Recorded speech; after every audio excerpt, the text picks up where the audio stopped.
Hallelujah.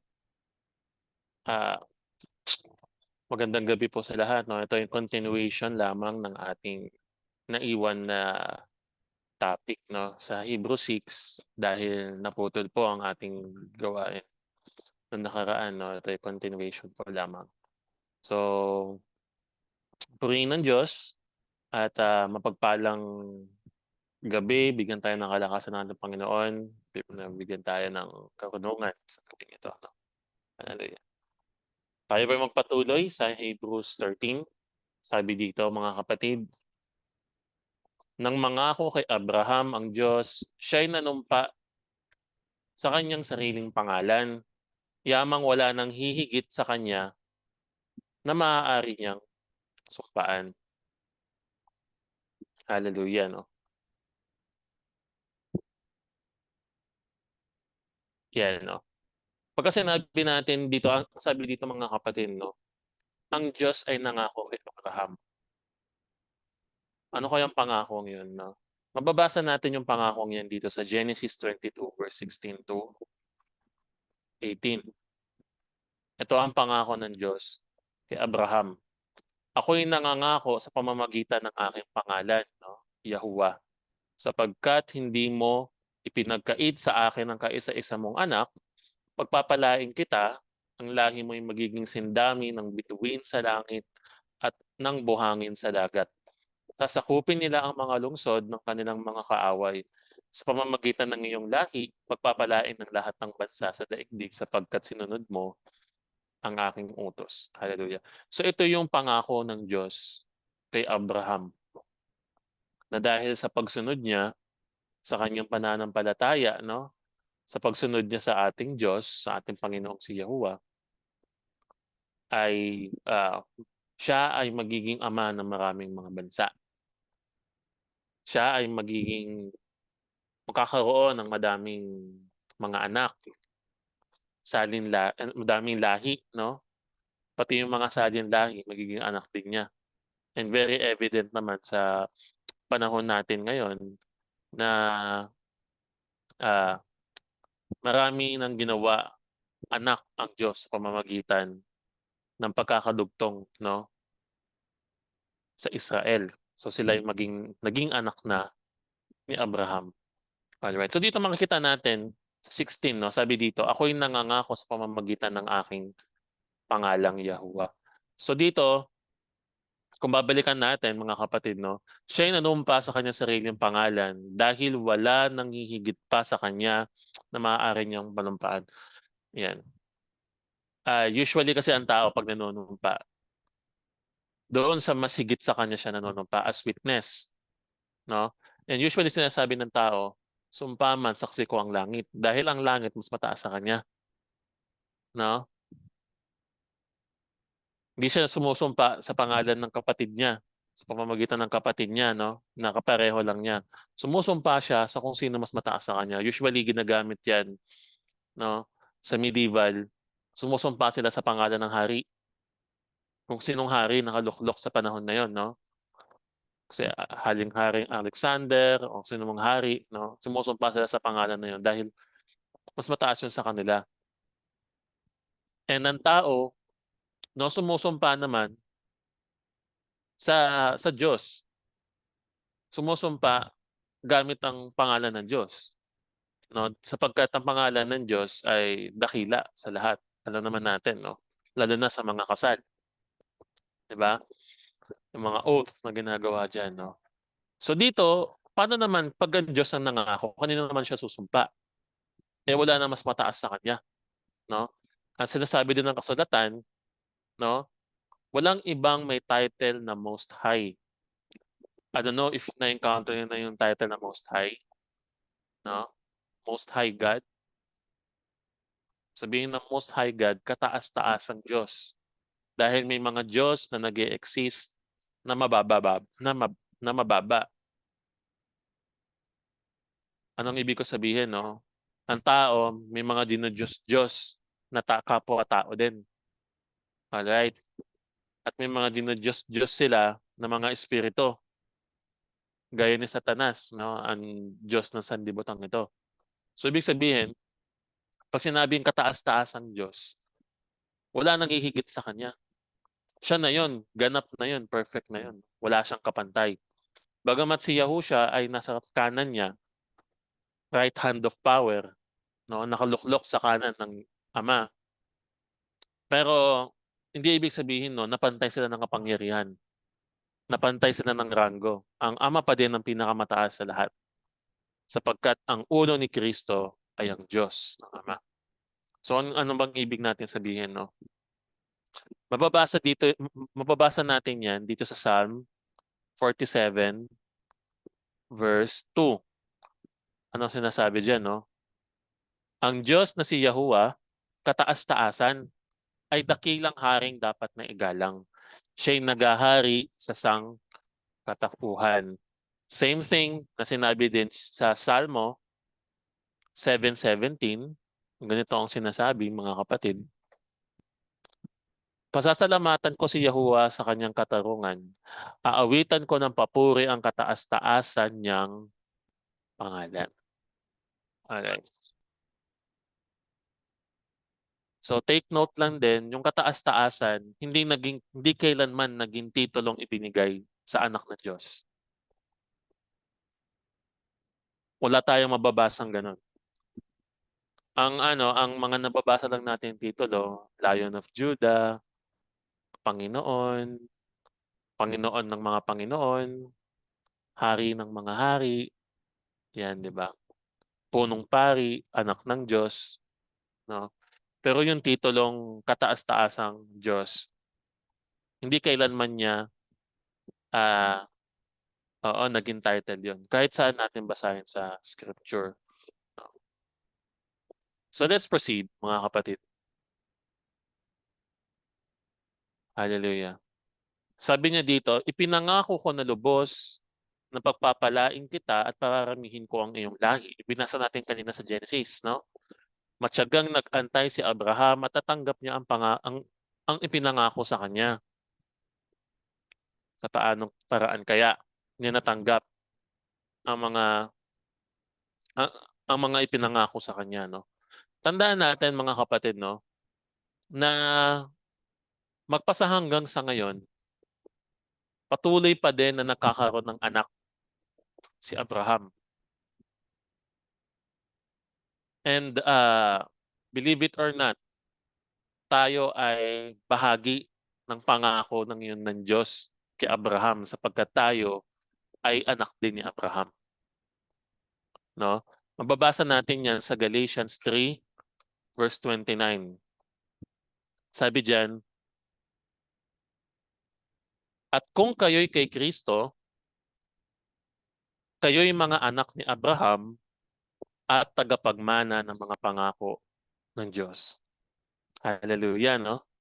So ibig sabihin pala, no, hindi ka pala basta-basta lang na tawag doon, nag-recite ka lang ng kasi usually ganun yung mga mananampalataya ngayon, no. Pinag-recite lang natin ng sinner's prayer, goods na. Ligtas ka na, okay ka na, no? Wala ka nang, hindi mo na kailangang magbagong buhay, magsisi or anything. Hindi nga nila alam yung tipan ng Diyos, no? So dito sinasabi, malinaw, no, nung pumasok tayo sa papatipan natin kay Kristo, tayo ay naging tagapagmana ng pangako ng Diyos kay Abraham sapagkat tayo ginawang anak ni Abraham. Tandaan ninyo ang pangako kay Abraham. Siya ay magiging ama ng maraming mga bansa. So paano nagkaroon ng maraming mga bansa kung ang tinutukoy lang na bayan ng Diyos ay ang Israel? Nakuha nyo? So kung ako'y Pilipino at ako'y pumasok sa tipan ni Kristo, ni Yahushua, ako'y naging anak ni Abraham sapagkat ako ay naging bahagi ng Israel. So parte ako ng ibang bansa. So kasama ko doon sa maraming mga bansa. Posible pala yon, no? Hindi kasi yun naintindihan ng mga Pariseo. Alam niyo pa kung bakit? Kasi according sa Matthew 3:9, kiniklaim nila na sila ay mga anak ni Abraham. Sabi dito, mga kapatid, no? Huwag ninyong akalain na makakaiwas kayo sa parusa ng Diyos dahil sinasabi ninyong ama niyo si Abraham. Sinasabi ko sa inyo, kahit sa mga batong ito, ay makakalikha ang Diyos sa mga anak ni Abraham. So ibig sabihin niyan, no, hindi ah, by literal, no, by blood, ang mga anak ni Abraham ay mga Hudyo, mga Israelita, no? Hindi, huwag kayong maguluhan. Pag sinabi kong Hudyo, ano yun? Mga Juda. Mga Juda, isa lang sa lahi ni Israel, no? Pero ibig ko sabihin, no, na by blood, literally, sila ay mga anak ni Abraham. Pero by spirit, makakagawa ang Diyos ng mga anak din ni Abraham, which is tayo yun, no? Sa pamamagitan ng batong ito. Sino kayang batong tinutukoy doon? Si Kristo, no? Ang binigyan niya ng pamamahala si sino sa mga apostol? Si Pedro. Dahil pinalitan niya ang pangalan ni Pedro na Cephas. Alright? Ang pangalan niya dati ay Simeon. Pero pinalitan ni Kristo yung pangalan niya ng Cephas. Ano ba meaning ng Cepha?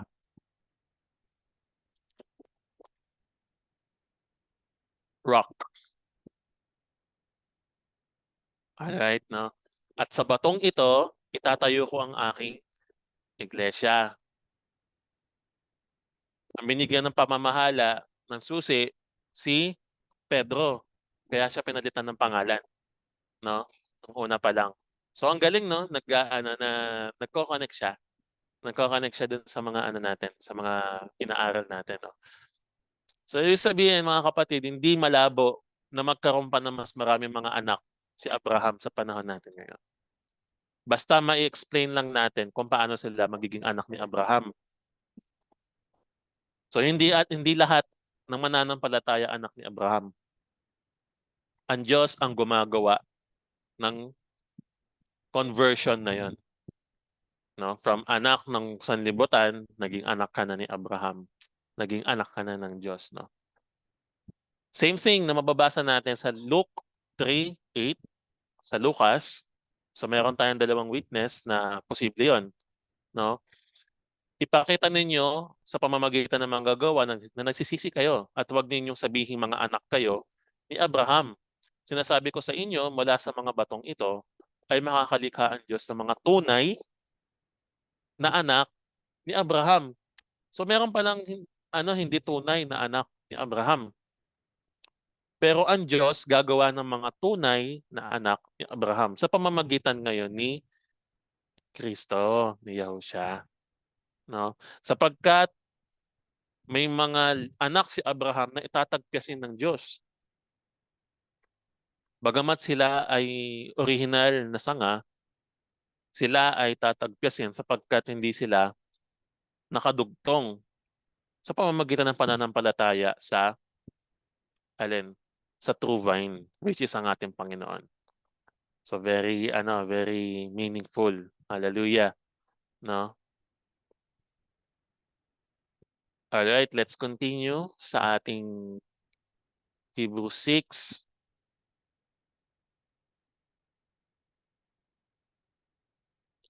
Yan. I hope malinaw po sa atin yun, no? So Hebrews 6, sabi dito, nanunumpa ang mga tao sa pangalan ng isang nakahihigit sa kanila at sa pamamagitan ng panunumpa ay pinapagtibay ang usapan. Usapan or sa ibang ano yan, salin yan, kasunduan. So ang kasunduan, pinagtitibay ng isang oath, isang tipan, no? Isang example niyan, nung si Noah, no, ay ginamit ng Diyos, nakapagtipan ng Diyos kay Noah sa pamamagitan ng rainbow, baghari, no? Nag-oath, nagsalita ang Diyos ng kanyang oath kay, ano bang oath sa Tagalog? Sumpa. Nanumpa ang Diyos kay Noah na hindi na niya gugunawin ang mundo sa pamamagitan ng tubig. No? Yun ang sumpa na nagpapatibay, no? At kailangan sa panunumpa, meron dapat pangalan, meron dapat otoridad na na pagsusumpaan ninyo para magkasundo kayo. Sa isang mag-asawa, ang otoridad na tinatanggap natin ay sa Diyos lang. Dahil walang nakapaghihiwalay sa mag-asawa. Till death do us part. Di ba sabi doon? No? So kapag ka ang Diyos ang naghiwalay, ang Diyos lang yung may karapatan, hindi ang tao. Yan ang sinasabi ng kasulatan. No? Pero may katuroan tayo doon. May mga grounds din yan. Katuroan ni Kristo about dun sa divorce. May divorce kasi spiritually. Ang Diyos ang nag-divorce sa Israel. So meron din divorce na nag-exist sa panahon ni Kristo. So pag-uusapan natin yung sa ibang mga pagkakataon. No? So dito, sinasabi dito mga kapatid, gayon din naman pinagtibay ng Diyos ang kanyang pangako sa pamamagitan ng panunumpa upang ipakita sa kanyang mga pinangakuan na hindi mababago ang kanyang layunin. We know na hindi nagbabago ang Diyos at di siya sinungaling. Kasi sa Malakay 3:6, ito ang sinabi niya, no? Ako si Yahuwah, hindi pa kayo lubusang nalilipol sapagkat hindi ako nagbabago sa aking mga pangako. Kasi pag nangako ang Diyos, gagawin niya yun. Alright? At hindi siya nagbabago. Ang tao nagbabago, pero ang Diyos hindi nagbabago. Alright? Let us continue. Hindi nagbabago at nagsisinungaling ang Diyos tungkol sa dalawang bagay na ito. Ano yun? Ang kanyang pangako at sumpa. Kaya't ah ah, tandaan ninyo, dalawa, pangako at sumpa. Hindi siya nagbabago doon. Pagka sumumpa siya, gagawin, ano yun, magpapatuloy yun. Pero kapag ka nangako siya, gagawin niya yun. Kahit hindi pa sa panahon natin, kahit sa future. Alright? Kaya tayong nakatagpo ng kanyang kalinga ay panatag ang loob na umaasa sa mga pangako niya. Ang Diyos ng Israel ay nangako sa Israel. Sometimes kasi nakakaroon ng ano tayo eh, nakakaroon ng ah, misconception, no? Misinterpretation. Kasi nga, mahilig ang tao sa pangako ng Diyos. Pero hindi nila ini-interpret ng tama ang Diyos nangako sa Israel. So kung gusto mong i-claim yung pangako ng Diyos sa Israel, maging bahagi ka ng Israel. Nakukuha ninyo? Kasi usually sa mga Christians, they claim na Isaiah ganito, madami. Jeremiah 29:11, no? Jeremiah 33:3, Joshua 1:8, lahat ng 'yan ibinigay yan sa Israel, no? So kapag ka kiniklaim mo ang isang bagay na hindi naman para sa iyo, nilalabag mo ang ikasampung utos na hindi mo nalalaman. Kasi ang sabi sa ikasampung utos, huwag mong pagnasaan ang isang bagay na hindi naman sa'yo. Hindi mo naman alam na hindi sa'yo yun eh. Kasi yung turo ng mga ano natin ngayon, ng mga churches natin ngayon, pag nag-pray ka, yun na yun. Pwede mo nang i-claim. No? Pag nag-pray ka ng sinner's prayer na tinatawag nila, no? Pwede mo nang i-claim. Wala na yung iba pang mga bahagi ng katuruan. Kaya hindi lumalago. Kaya walang pagbabago sa buhay. Kasi nga, nai-stuck doon sa tradisyon na ginawa ng tao. Alright? So now, we have the confidence na i-claim yung mga pangako ng Diyos sa Israel kasi nga, bahagi tayo ng Israel. Hindi na tayo taga-ipang bayan. Alright, nakukuha po natin. Sabi dito, kaya tayong nakatagpo ng kanyang kalinga ay panatag ang loob ng umaasa sa mga pangako niya. Which is ultimately yung pangakong kaligtasan. No? Yun naman yung inaasam natin na makasama natin ng Diyos sa lupang pangako niya sa ikalawang Jerusalem.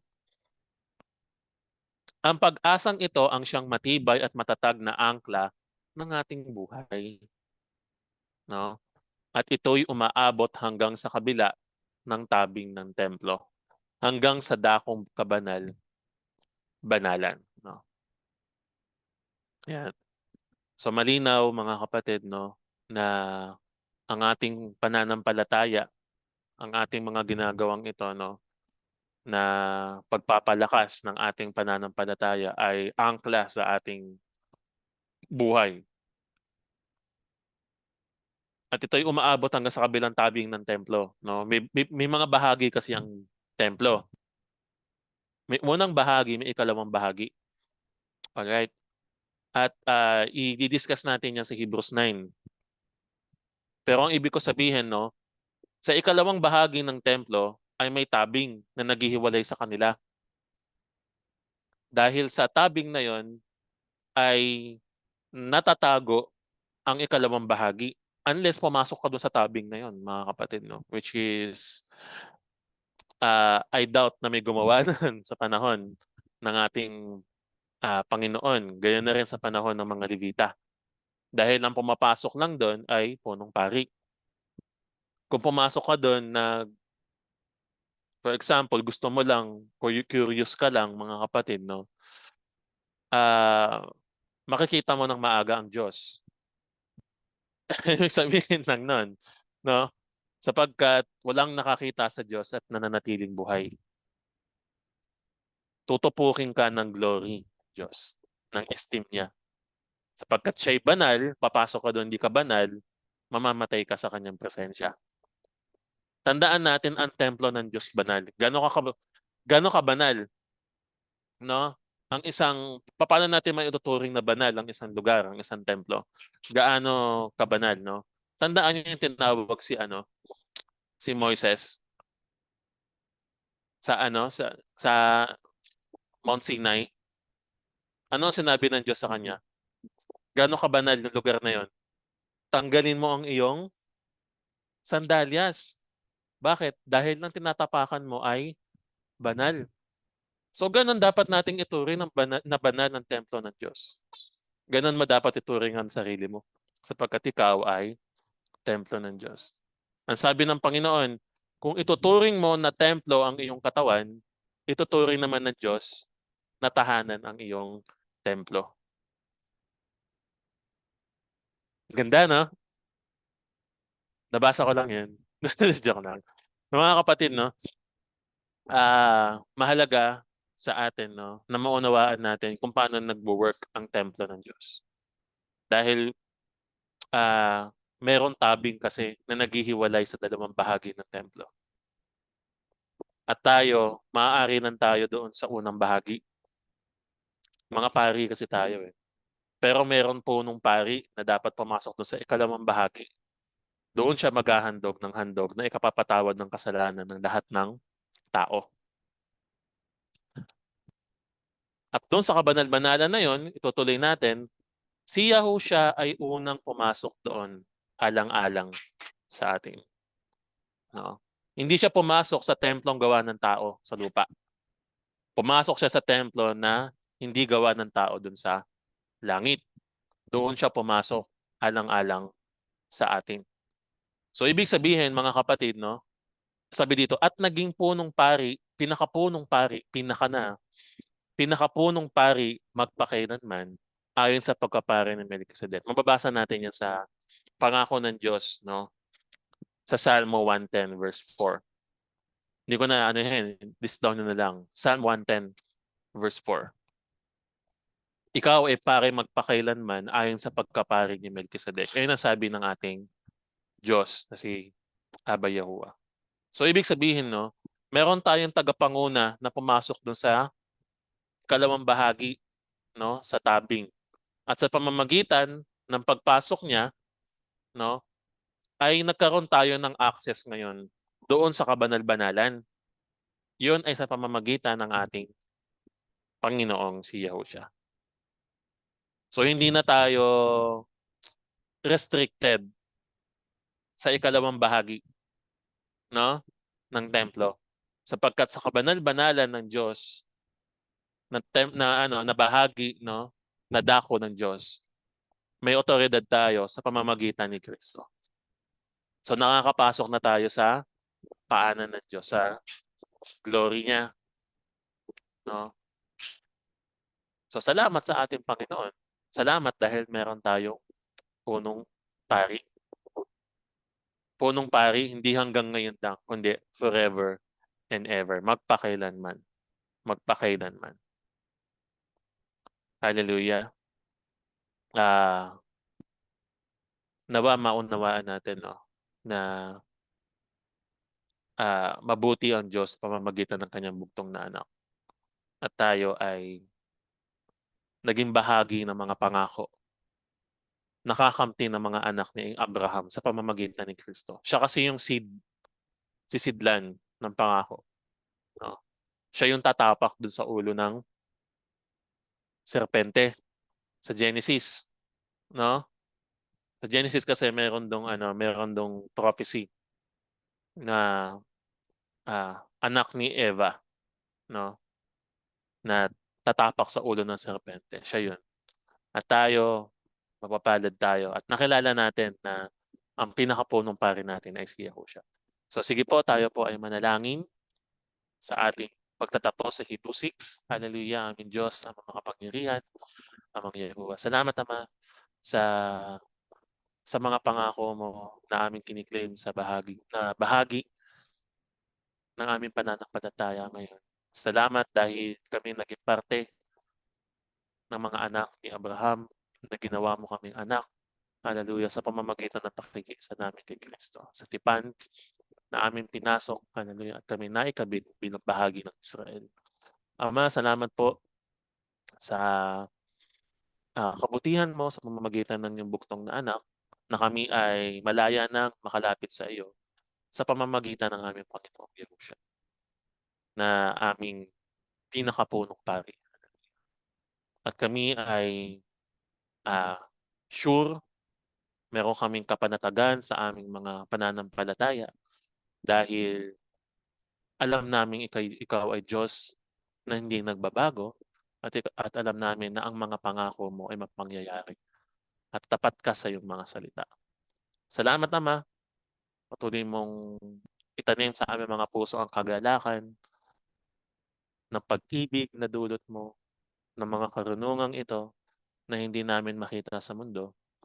Salamat, Ama, ikaw ang madabalhati sa aming kalagitnaan at maitaas sa mga buhay ng iyong mga anak. Purihin ka, sambahin ka, hallelujah. Ito ang aming salamat na lang sa pangalan ng aming Panginoong Yahushua. Amen. Hallelujah.